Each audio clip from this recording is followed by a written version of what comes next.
So just gently settle yourselves down, getting comfortable wherever you are, sitting or lying. And tonight, we'll once again just explore the concept of mindful inquiry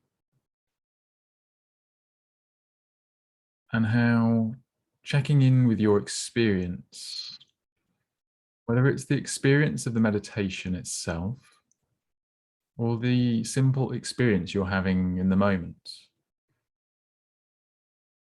can actually be a very grounding effect. It's effectively taking a mental pause, whatever's going on in your life right now, and allows you to step away from the direct connection with the emotion and the thoughts or physical sensations that you may be experiencing, and enables you to approach them in a more discerning way, seeing the experience from the outside almost. You're able to then navigate your way around it or through it more skillfully, letting go of the things that perhaps aren't so helpful and freeing up your resources to focus in a manner that will be more beneficial for you in the moment. So to explore this tonight, we're going to do something called the ABC grounding meditation. And it's called ABC because it's awareness. So just checking in with yourself, doing the mindful inquiry. What's happening right now? And B is the breath. So then we bring the focus of the meditation to the breath. And then C is connectedness. You bring in the rest of the body and ground yourself with the process. So we're going to explore that gently right now. So just settling down a little deeper, if you will. And as you breathe gently, just check in with yourself right now in this moment. What's going on for you right now? What thoughts are bouncing around in your head? We're not judging them at the moment. We're not judging them ever. We're not trying to stop them. We're not trying to change their shape. This is simply experiencing whatever's happening in this moment, right here, right now.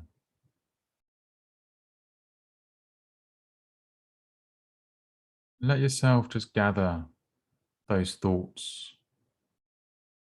See if there's any tone to the thoughts. Perhaps they're pleasant thoughts. Or perhaps they're unpleasant thoughts you're carrying from the day or in anticipation of the future. Or perhaps they're simply okay, just thoughts, seemingly little consequence bouncing around in there.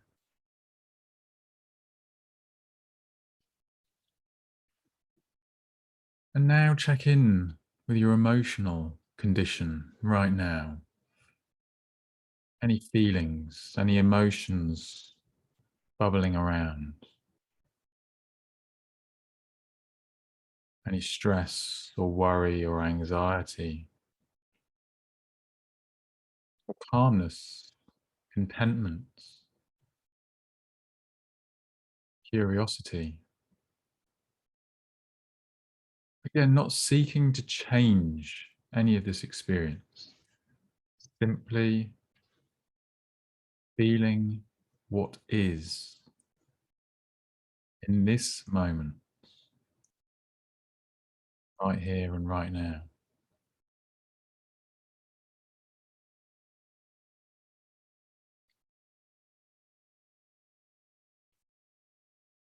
And again, when you're ready, exploring any sensations in the body, any areas of tightness or discomfort that are aware to you right now. Shoulders or neck, knees and ankles. Or perhaps experience in the body that's pleasant. Perhaps a comfortable feeling in the tummy. Not seeking something that isn't there. Not imagining what might be. Simply taking note of the physical experience of the body in this moment, right here, right now. So just gently assessing thoughts, feelings, emotions, and the body.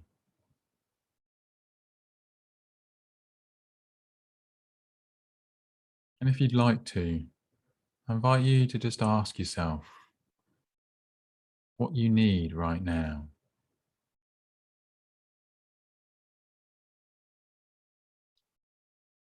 You may have an answer.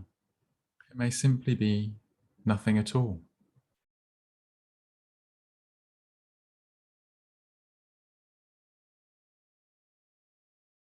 And when you're ready, bring your focus now to the experience of the breath, the sensation of the body breathing.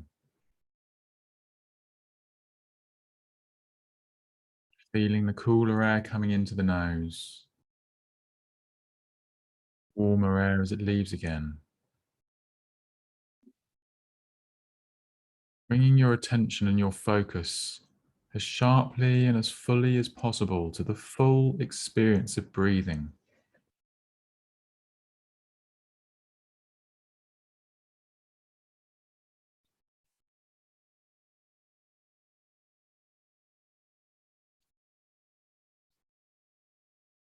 See if you can experience the breath from the very start without reaching for it, simply receiving the experience of the breath. From the very moment it starts, the top of the breath, and then the gentle exhalation to the bottom of that breath.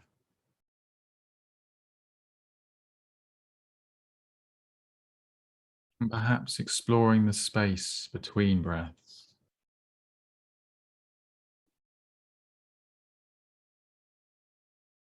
Feeling the dynamic experience of each breath, each one unique, taking in a different amount of air, a different balance of gases from the atmosphere around you.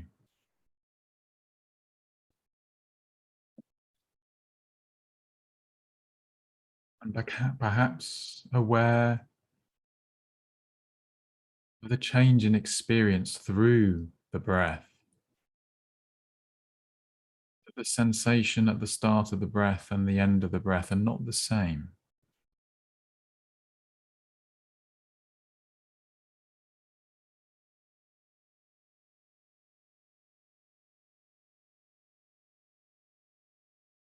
And in this process, if you're distracted by thoughts, just note the thought. Note where it's trying to take you and whether that is a pleasant or an unpleasant place. Without judging the thought, simply witnessing it, simply witnessing where it's leading you, witnessing any tone of that experience, and then gently beginning again with the breath.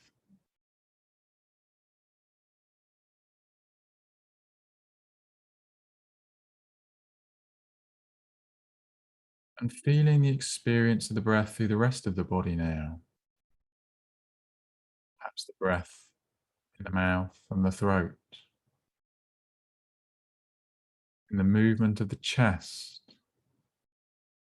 and the muscles of the upper back,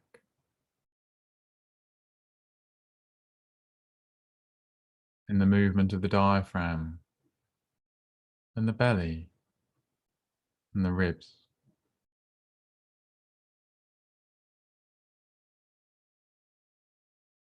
Being as present as you can with the experience of the body as it breathes, right here, right now.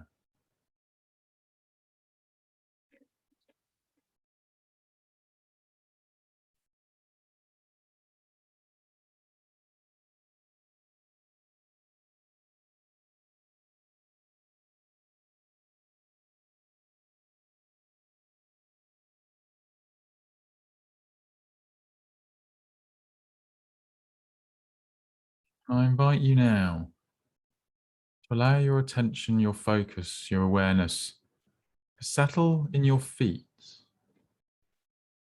the experience of the left and the right foot, whether they're resting on the bed or resting on the floor. And with an open and inquisitive mind, approached with kindness and compassion, open to the experience of the feet.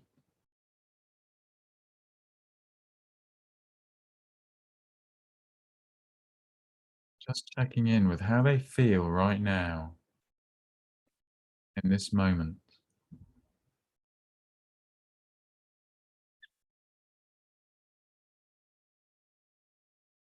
Whether there's warmth, coolness, tingling, numbness.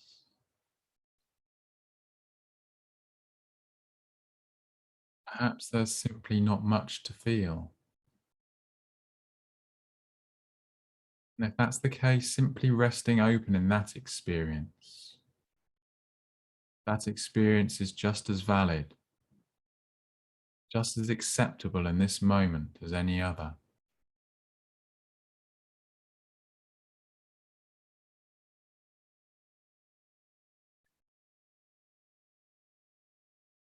And seeing if you can be aware of the experience of the heel, the foot,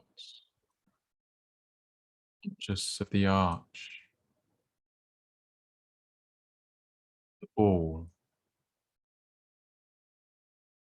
the instep, sole of the foot,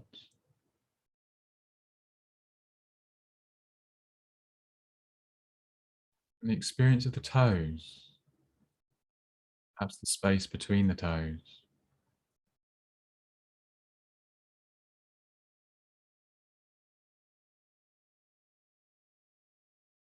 And perhaps invite yourself to be curious to the difference in experience between the left and the right foot. Noticing with curiosity, the experience in one foot is not the same as the other.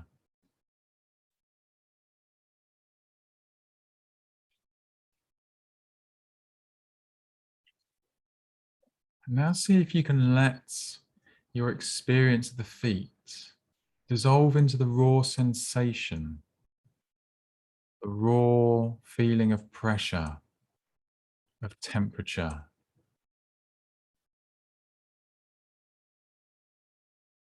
tingling, or of emptiness. See if you can allow yourself to lose the shape of the foot created by the mind. And just bathe in the raw sensations that tell you that there are feet there.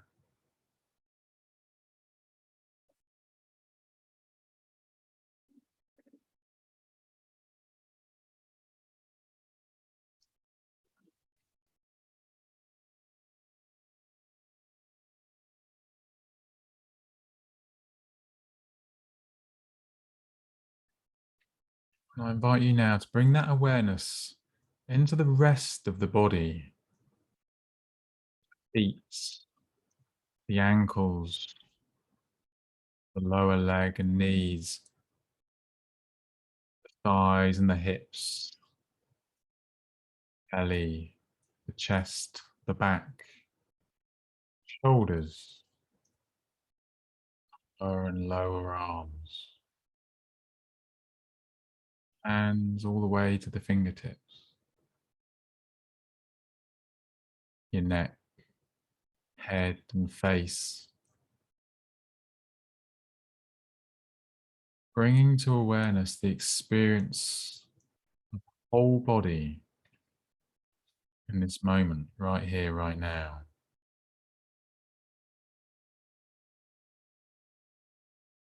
And aware that the body is breathing, feeling the experience of the breath with the experience of the body, resting in space.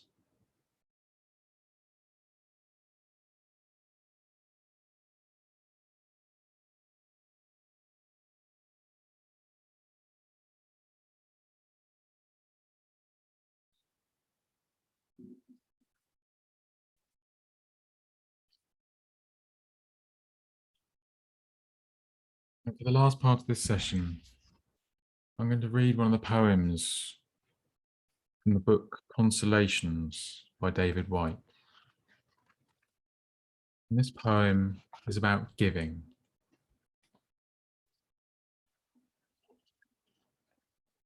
Giving is a difficult and almost contemplative art form that can only be done well through practice. To learn to give is almost always the simple, sometimes heartbreaking act of just giving again. To stop giving in any relational situation is to call an end to that particular form of togetherness.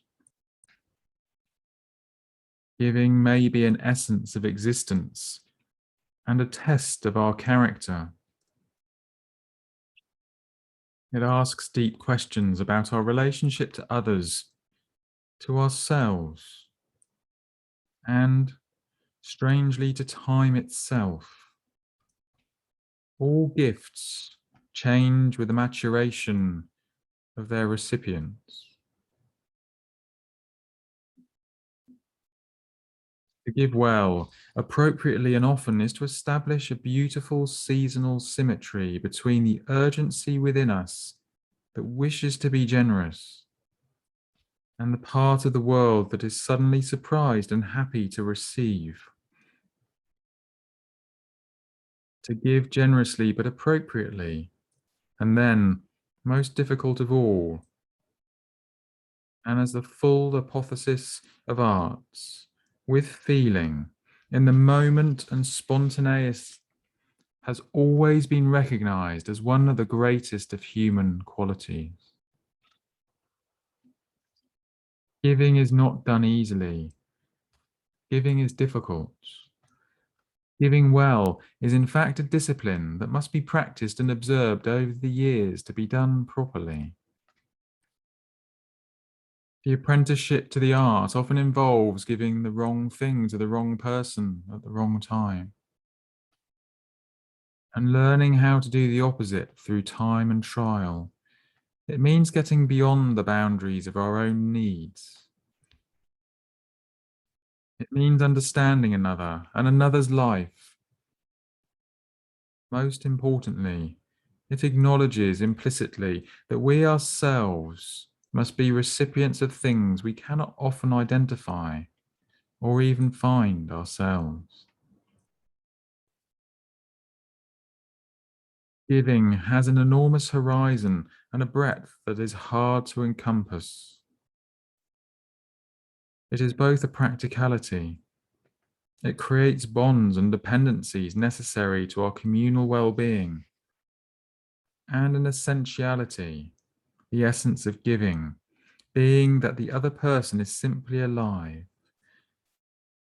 not only to the privilege to know, but a living privilege themselves, who has the astonishing ability to acknowledge both the somebody who has given and the something that is given to them. As far as we know, no other corner of creation but a human being has the ability to fully acknowledge the spirit of another in this way. Giving means paying attention and creating imaginative contacts with the one to whom we are giving. It is the form of attention itself, a way of acknowledging and giving thanks for lives other than our own. The first step in giving may be to create a budget, to make a list, or to browse a shopfront or the web. But the essential deed is done through the door of contemplation, of the person, the charity, the cause, finding the essence of the need, the person or the relationship. Out of this image comes the surprise of understanding and the ability again to surprise the recipient by showing that someone else understands them. And through the display of virtuosity, can even identify needs they cannot admit themselves. The full genius of gift giving is found when we give what a person does not fully feel they deserve, but that does not overstretch the point. It is appropriate, but a surprising next step in their lives. It disarms and moves and empowers all at once, while gratifying the one who gives beyond most everyday satisfaction. To give is to make an imaginative journey and put oneself in the body, the mind, and the anticipation of another. To give is to make our own identities more real in the world by committing to something specific in the other person and something tangible that could represent that quality. To give is also to carry out the difficult task of putting something of our own essence in what we have given. The perfect gift may be tiny and inexpensive, but accompanied by a note that moves the recipient.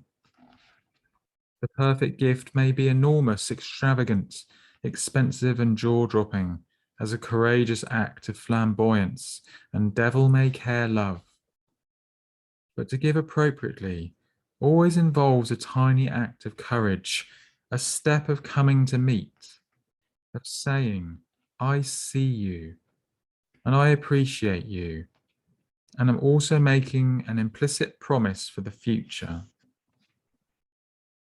Little wonder then that the holiday giving that is none of these, that is automatic, chore-based, walking around the shopping centre-based, exhausts us, debilitates us, and then in the end is quite often subtly insulting to the one whom we've eventually give the random item.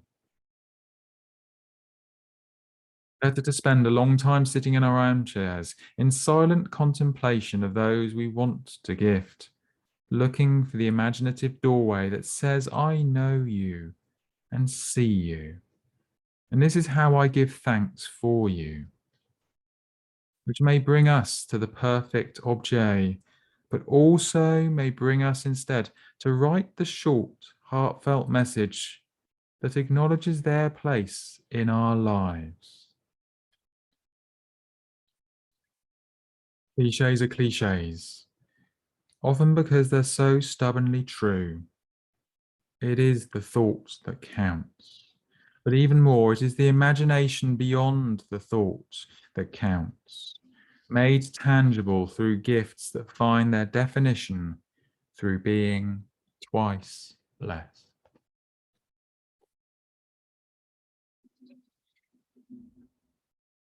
Thank you.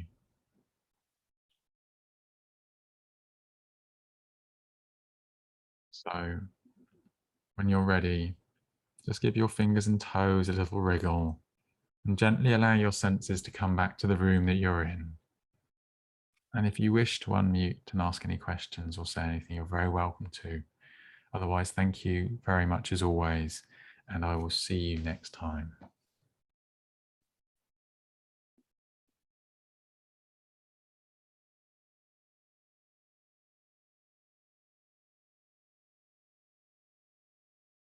Bye, guys.